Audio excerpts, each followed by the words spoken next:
What's up guys? Welcome back to my channel.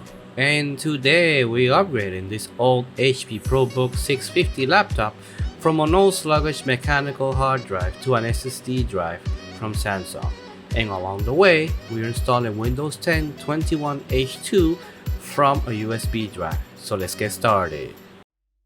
First, let's get a baseline. How long does it take to boot on its old mechanical hard drive? Wow, that's slow. Over a minute and 20 seconds. No wonder the customer complained it took too long to boot. Well, solid state to the rescue. Let's start by flipping the laptop on its back and sliding the bottom cover locks to unlock it. After removing the cover, we can now have access to the hard disk. The hard disk is held in place by a double-sided sticker. All we have to do is pull it and disconnect the SATA power connector. Now we can install our new SSD drive from Samsung. This particular model is the EVO 870, link in the description down below.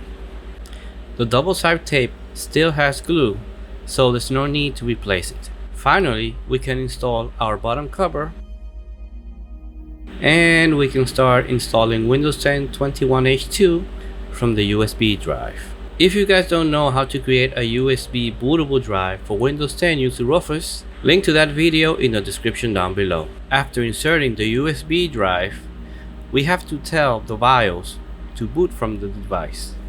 On this particular laptop, it's done by pressing F9. Now you're prompted to choose the boot device. In our particular case, it's the USB drive Kingston Data Traveler 2.0. After pressing enter, the Windows 10 installer starts to initialize, and we wait. After it's loaded, we are prompted to choose the language, time settings, and keyboard layout. Let's press install.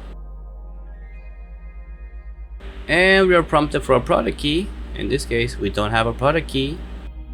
Accept license terms.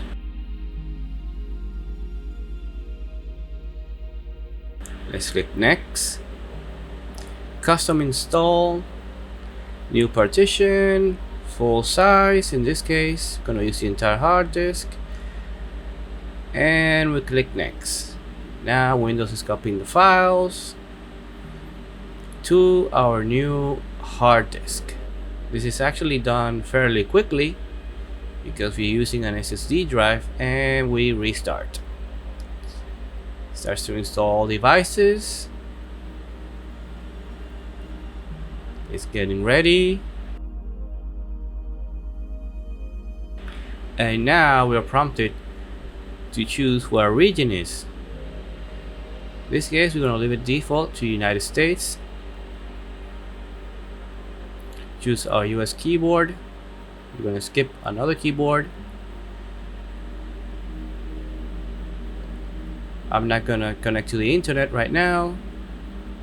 Limited setup. And we're going to type in the username of the person who's going to use this computer.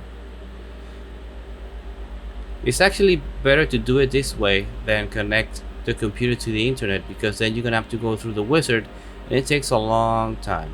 It's actually faster.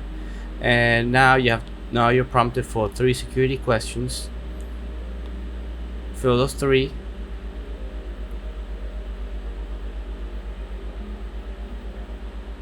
And click next.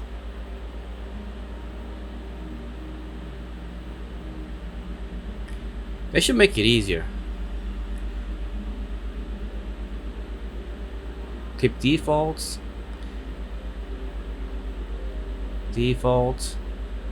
And now the screen says hi. Everything's getting ready for the first time. Let's fast forward this process. Windows has booted up. Let's check our current configuration and connect to our wireless network to download updates and missing device drivers. Now Windows is downloading and installing updates. Computer will restart. After all the updates are installed, let's do a boot comparison. We can see there is a significant improvement from the old hard drive to the SSD drive. We are getting 1 minute and 20 seconds on the hard drive and 7 seconds, almost 8 on the SSD drive. Well guys, if you enjoyed this video, please give a like, subscribe to the channel, and ring that bell for future videos. Everything I use is in the description down below. Thank you so much for watching, and I'll see you on the next one. Bye bye.